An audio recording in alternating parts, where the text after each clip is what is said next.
Hey everybody, welcome back. My name is Ilse Zamarripa and this is the Worldspace. This is video number 3 out of the series, How to Make a Perfect Demo Reel. We'll speak about perfecting your demo for any branch of the industry. In this first segment, we'll be speaking about the most requested branch for now, which is 3D animation. How to tailor your reel to the highest expectations of each studio. My first suggestion is that if you are not very experienced, it's always better to choose either realistic animation for VFX or feature film animation. Don't have a reel that's like a combination of both. You can maybe have a reel that's 80% feature or 80% VFX, but lean towards one. You'll be more safe, mostly as a junior. Your first shot is always the most important. The best one has to be at the beginning. Pick and choose, put it in the beginning. You gotta be very critical, and if you don't really like one of your shots, just take it off your demo reel. Your demo is only as strong as your weakest piece. The recruiters will look at your very worst animation and judge you based on that one. Not the best one, but the worst one, so be careful. In particular, today's topic will be live action VFX animation. If you're not sure what that is, just check the last video, the number 2 of the series right here. VFX is usually plate dependent, which means there is a real film to start with, even if the film doesn't look so neat yet. A plate is a bi-dimensional live action footage filmed in set. It can have markers, it can have the main actors in it, green screens, and any other elements. Then the animation is added on top of that with the computer-generated rigs. When these rigs represent the actors, they're also called digidoubles. Now, how is it made? You need someone to track the plate first. This is called match move or camera track.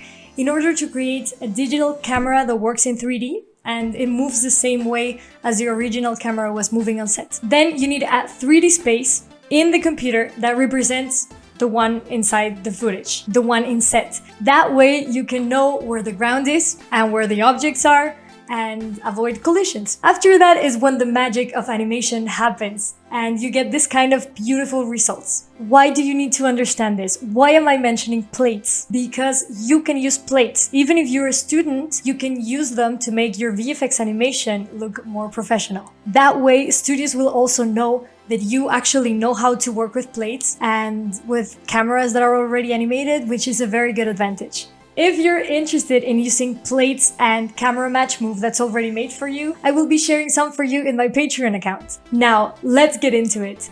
What do recruiters want to see in a VFX demo reel? First and foremost, weight and proper physics. They want to see animals, monsters, realistic humans that depict their mass according to the gravity they're in. This is crucial for VFX.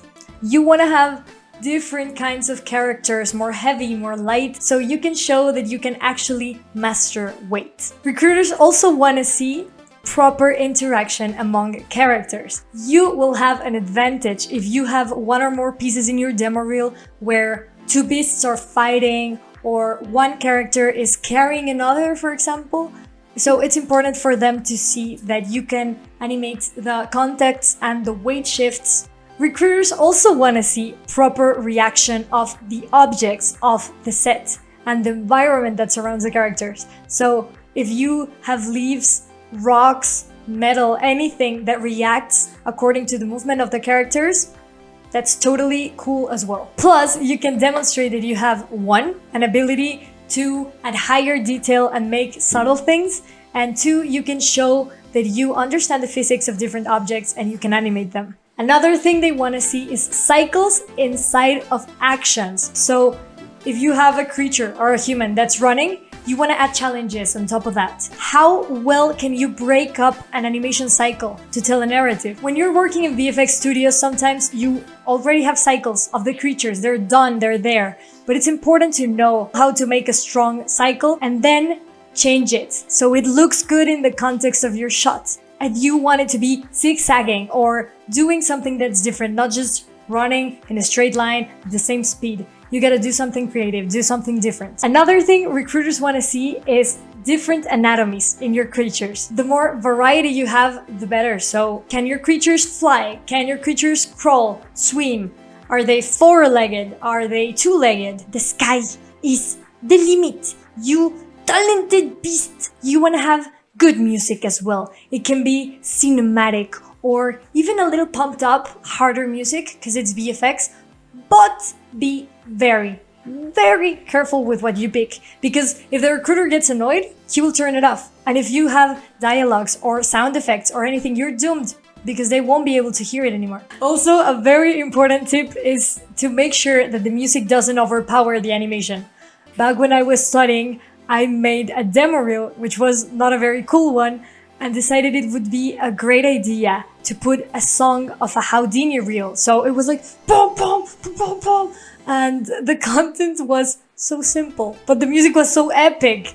So yeah, don't do that. It can be very underwhelming. So just avoid it. Don't be like Ilse. Another very important thing is to always write what you did in each shot. You can put it down below, like in this area, but you want to be very specific. You should never take credit for other people's work. The industry is tiny, tiny, tiny, and if you're not as specific and if in your demo reel it looks like you did something but you really didn't, everyone can know in a matter of no time. So just be careful. Upload it to Vimeo, not YouTube. If you want, you can put it in YouTube as well, but upload it to Vimeo and give the Vimeo link. If you don't have anything that's secret inside your demo reel, just don't password protect it. Why would you, right? It's more hard for recruiters to go in and type your password. Also, if you need to password protect it, just use a very simple password. Don't do anything that's super long and super tricky, because they will have to type it again and it's annoying. Make sure your demo has good rhythm and the order looks great. And the final piece is also very important. It has to leave them hooked and be like, yes, I want to contact that person. Plus, make sure you add 10 seconds of your contact information in the beginning and at the end. If you can have your name, your email, and even your phone number, that's even better for recruiters. I will make a very clear list of every single point that I think is important, and I will put it down on my Patreon so you guys can see it. Please let me know down in the comments if you have any questions. I want everything to be very, very clear for you. A good demo reel is the key to success, believe me. If you like this video, please give it a thumbs up so I can know and I can continue making videos like this one. Don't hesitate to subscribe and hit the notification bell if you like the content I'm doing and you want to get notified every time I post. Oh, and don't forget, Trikingo is a site where you can download many different tools and tutorials. If you are an animator, if you want to learn scripting, if you want to even learn how to make your own video game, it doesn't matter if you're highly experienced or you're new to the industry. There is content for all kinds of CG artists. You can see these tools being used over and over again in the pipelines of the most important studios around the world. My subscribers and I get a 20% discount in any purchase. There's even free stuff to play around with. I will leave you guys a link in the description down below. Make sure to check it out. For a more detailed conversation with me and for exclusive content like asking questions, having Zoom meetings with me, getting personal animation tutorials and more, just check out my Patreon. I will leave you a link in the description down below. For each $1 I receive, a percentage will serve to rescue stray dogs and cats. And you will unlock new content every week, so please check it out. Help me, help the channel, and become a VIP Worldspacer. Thank you all for watching and keep making art, you beautiful artist.